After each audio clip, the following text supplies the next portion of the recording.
नमस्कार, मैं चांदनी। स्वागत है आपका मेरे चैनल पे नए हैं तो सब्सक्राइब ज़रूर करिएगा, लाइक भी करिएगा, शेयर भी करिएगा। सब्सक्राइब करने के साथ साथ बेल आइकन भी प्रेस करिएगा ताकि आगे आने वाली वीडियोस की नोटिफिकेशन आपको टाइमली मिल सके। चलिए शुरू करते हैं आज की वीडियो को। आज की वीडियो में हम बात करेंगे कि आपको प्रेगनेंसी में कौन कौन से काम नहीं करने चाहिए, कौन कौन से ऐसे काम हैं जो आप करेंगे तो आपको भी प्रॉब्लम हो सकती है और सबसे ज़्यादा आपके बच्चे को भी प्रॉब्लम हो सकती है। तो हमें कौन कौन से काम प्रेगनेंसी में अवॉइड करने चाहिए, इसके बारे में बात करेंगे। सबसे पहली चीज़, आपको कोई हैवी एक्सरसाइज नहीं करनी है। आप योगा कर सकते हो। फर्स्ट 3 मंथ आपको कुछ भी नहीं करना है, रेस्ट करिए। 3 महीने के बाद जब आपका एंटी स्कैन हो जाता है उसमें सारी चीज़ें नॉर्मल आती हैं, आपको कोई प्रॉब्लम नहीं होती, जैसे प्लेसेंटा की कोई प्रॉब्लम नहीं है, लो लाइंग प्लेसेंटा नहीं है या कोई हेमोरेज नहीं है, कोई ऐसी इशू नहीं है एज सच। आपका बिल्कुल जो एंटी स्कैन है वो नॉर्मल आता है, तो आप अपनी डॉक्टर से पूछ के कुछ सेफ़ योगा पोजेस कर सकते हैं ट्राई, जो आपको नॉर्मल डिलीवरी में हेल्प करेंगी। लेकिन 3 महीने तक आपको कोई एक्सरसाइज नहीं करनी है और हैवी एक्सरसाइजेस तो पूरे 9 मंथ नहीं करना है। आपको जब आप हैवी एक्सरसाइज करते हो तो आपकी सांस उखड़ जाती है, आपको ब्रीदिंग की प्रॉब्लम होने लगती है। अगर आपको ब्रीदिंग की प्रॉब्लम होगी तो बच्चे तक ऑक्सीजन ठीक से नहीं पहुँचेगा, और अगर बच्चे तक ठीक से ऑक्सीजन नहीं पहुँचेगा तो ऑब्वियस सी बात है बच्चे को दिक्कत होगी।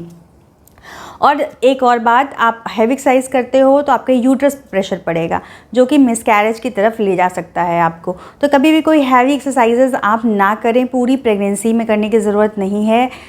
दूसरी चीज़, आपको अपने घर में पेंटिंग वगैरह का काम ना करवाएं। आफ्टर डिलीवरी आप करवा सकते हैं, प्रेगनेंसी के दौरान आप कोई भी पेंटिंग वगैरह का काम ना करवाएं। काफ़ी स्मेल आती है, काफ़ी केमिकल्स होते हैं, आपको चक्कर आ सकता है, आपको स्मेल की इशू हो सकती है, ब्रीदिंग प्रॉब्लम हो सकती है, और ये सारी चीज़ें आपको प्रॉब्लम देंगी। आपको प्रॉब्लम देंगी इसका मतलब बच्चे को प्रॉब्लम होगी। तो पेंटिंग वगैरह का काम या तो पहले करा लें या तो डिलीवरी के बाद रखें। 9 मंथ के दौरान कोई भी पेंटिंग वगैरह का काम घर में ना करें। तीसरी चीज़, कुछ लोग कहते हैं कि आपको खूब सारे फ्रूट जूसेस लेने चाहिए, आपको फ़ायदा मिलेगा प्रेगनेंसी में, लेकिन ऐसा कुछ भी नहीं है। आपको फ्रूट जूसेस ज़्यादा नहीं लेने हैं, थोड़े बहुत आप ले सकते हो। बेहतर है कि आप फ्रूट को उसी फॉर्म में खाएं जिस फॉर्म में आता है। जूस बनाने से कोई फ़ायदा नहीं है, उसका जो फाइबर होता है निकल जाता है। तो फ़ायदेमंद यही होगा कि आप एक फल को साबुत ही खाइए, जूस नहीं बनाइए। ज़्यादा जूस पीने से आपको प्रेगनेंसी में जेस्टेशनल डायबिटीज़ की प्रॉब्लम हो सकती है, जो कि बहुत ख़तरनाक चीज़ है। तो जूसेस को अवॉइड करिए, फल को ऐसे ही खाइए। चौथी चीज़ ये है कि लॉन्ग आवर्स की ट्रैवलिंग आप अवॉइड करिए। आपको बहुत देर तक की ट्रैवलिंग नहीं करनी है। आप एक जगह बैठे रहोगे आपको प्रॉब्लम होगी। काफ़ी देर तक बैठने से पैर में स्वेलिंग आ सकती है, आपको दिक्कत हो सकती है, आपको बैक पेन की प्रॉब्लम हो सकती है। अगर रास्ता वगैरह सही नहीं है तो आपको और भी प्रॉब्लम्स आ सकती हैं, मिसकैरेज वगैरह हो सकता है। तो लॉन्ग ट्रैवलिंग्स अवॉइड करिए। बहुत ज़रूरी है तो अपने डॉक्टर से पूछ लीजिए। अगर कोई कॉम्प्लिकेशन नहीं होगा, कोई रिस्क नहीं होगा तो वो आपको खुद अलाउ करेंगे, लेकिन आप बिना डॉक्टर से पूछे लंबी ट्रैवलिंग मत करिए।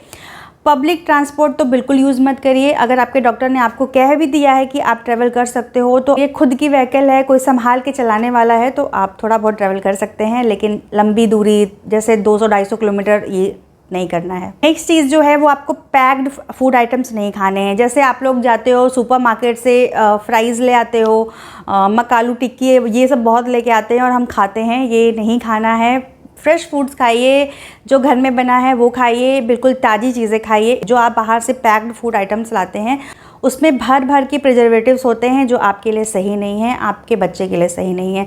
तो प्रेगनेंसी में 9 मंथ ये पैक्ड डिब्बा बंद चीज़ें जो भी होती हैं उनको अवॉइड करिए। नेक्स्ट चीज़ है, आपको बैक पे बिल्कुल नहीं सोना है। शुरू के कुछ महीने, मतलब 1-2-3 महीने तक आप बैक पे लेट सकते हो, उसके बाद आपको बैक पे बिल्कुल नहीं लेटना है।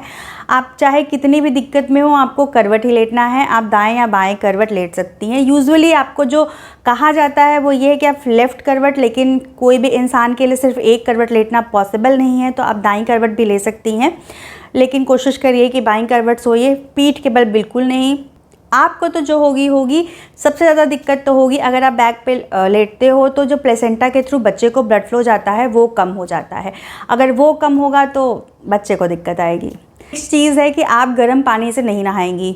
आपकी बॉडी के जो टेम्परेचर होता है प्रेगनेंसी में वैसे ही थोड़ा सा ज़्यादा होता है, तो आप गर्म पानी से नहा के उसको और मत बढ़ाइए, आपका बीपी बढ़ सकता है, आपको बहुत सारी प्रॉब्लम हो सकती है, कॉम्प्लिकेशन हो सकती है। तो कोशिश करिए आप गुनगुने पानी से नहा सकते हैं, गर्म पानी मत नहाइए, कोशिश करिए आप ठंडे पानी से ही नहाइए प्रेगनेंसी में एटलीस्ट। एक चीज़ ये है कि आपको हैवी वेट नहीं उठाना है, आप कुछ भी नहीं उठाने वाली हैं पूरी प्रेगनेंसी। कोई अगर आपके आसपास है, आपको बहुत ज़रूरी है, तो आप उनसे कह दीजिए वो उठा के सामान रख दें, लेकिन जब तक आप प्रेग्नेंट है तब तक आप कोई भी भारी चीज़ नहीं उठाएंगी, किसी भी कीमत पे नहीं उठाएंगी। एक चीज़ है सेल्फ मेडिकेशन, आपको कोई भी सेल्फ मेडिकेशन नहीं करना है। आपको फीवर आ रहा है, कोल्ड है, कफ है, आप कुछ भी मत खा लीजिए कि किसी ने कह दिया पैरासीटामॉल खा लीजिए, आप ब्रूफेन खा लीजिए, पेन किलर ले लीजिए, एंटीबायोटिक ले लीजिए, आपको कुछ नहीं लेना है। अपने डॉक्टर से पूछ के ही लीजिए, अगर बहुत ज़रूरी होता है तो कुछ घरेलू उपाय कर लीजिए जो कि सेफ़ हों, आपको पता हो कि वो सेफ़ हो, तो वही आप घरेलू उपाय भी करेंगी। घरेलू उपाय भी बहुत करने की ज़रूरत नहीं कि आपने कुछ हर्ब ले लिया, आपने कोई टी ले ली, जो आपको पता ही नहीं है कि प्रेगनेंसी सेफ़ है या नहीं है। अगर आपको पूरी तरीके से कंफर्म हुआ, आपको कोई डाउट नहीं है, तो आप घरेलू उपाय भी करिए। प्रेगनेंसी में बहुत बचा के रहना होता है, बहुत ध्यान रखना पड़ता है हम क्या कर रहे हैं क्या नहीं कर रहे हैं, क्योंकि जो हम करते हैं उसका डायरेक्टली इफेक्ट हमारे बच्चे पे पड़ता है। तो आपको सेल्फ मेडिकेशन भी नहीं करना है, अपने से कोई दवाई नहीं लेनी है। कुछ भी दिक्कत हो तो कोशिश करिए कि थोड़ा सा बर्दाश्त कर लीजिए, या फिर कुछ घरेलू उपाय आप कर सकती हैं तो कर लीजिए। ज़्यादा दिक्कत होती है तो अपने डॉक्टर से मिलके उनसे मेडिसिन लीजिए, खुद से कुछ नहीं लेंगी आप। और सबसे इम्पॉर्टेंट चीज़, आप लोग वीडियोस देखते हैं हमारी, मुझे पता है कुछ लोग हम बताते हैं वो फॉलो भी करते हैं, लेकिन खुद से पहले उसको समझ लीजिए कि जो हम बोल रहे हैं वो आपके लिए सही है या नहीं है। मैं ही नहीं, बहुत सारे चैनल्स के आप लोग वीडियो देखते होंगे। तो प्रेगनेंसी बहुत सेंसिटिव टाइम होता है, हम अपने एक्सपीरियंस से बोल रहे होते हैं, जो हमने एक्सपीरियंस किया होता है, जो हमने पढ़ा होता है, सुना होता है, या फिर जो खुद की प्रेगनेंसी में हमने देखा होता है। तो ज़रूरी नहीं है कि जो चीज़ हमारे लिए सही है वो आपके लिए सही हो। तो आप किसी भी चैनल पे से कोई रेमेडी उठाते हो और आप ट्राई करते हो तो उसको अच्छी तरीके से समझ लीजिए, उसके बारे में अच्छे से रिसर्च कर लीजिए कि वो आपके लिए सेफ़ है या नहीं है। प्रेगनेंसी बहुत सेंसिटिव टाइम होता है, आप ऐਵੇਂ कुछ भी नहीं कर सकते हो, चाहे मैं हूँ या कोई और यूट्यूबर हो। आपको कोई अगर ऐसा टिप्स देता है, आप उसके टिप्स फॉलो करते हैं, तो अपनी तरफ से पहले श्योर हो जाइए कि वो बिल्कुल सेफ़ है, तो ही ट्राई करिए। ये बहुत ज़रूरी चीज़ है। चलिए आज के लिए इतना ही, मिलते हैं नेक्स्ट वीडियो में। Thank you for watching.